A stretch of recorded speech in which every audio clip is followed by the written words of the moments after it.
Ang weird na to. Meron ako ditong stick na may butas sa dulo. Tapos meron din siyang nakakadena na bola made of brass. Yung bola na to, pag nilagay natin siya sa butas, kasyang-kasya, di ba? Maluwag pa nga, di ba? Pero ang kakaiba kasi dito, pag pinainit natin yung bola na to, using a torch, yan. Painitin muna natin to all sides para hindi magtampo yung kabilang side.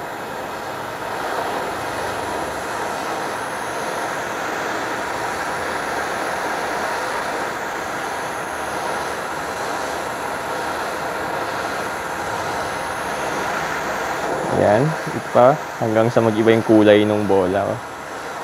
Na mainit na mainit. Ayan. Pag mainit na yung bola at sinubukan natin siyang ilagay uli sa butas, tignan nyo. Hindi na siya nagkakasya sa butas. Lumaki na yung bola natin, di ba? Ayan. Oh, hindi na siya kasya. Pero kapag itong bola na to, nilagay natin siya sa glass of ice. Palamigin natin siya. Tapos, labas natin siya. At pag nilagay natin siya uli dun sa butas, kasyang-kasya na siya uli. Maluwag na. Ang weird, no?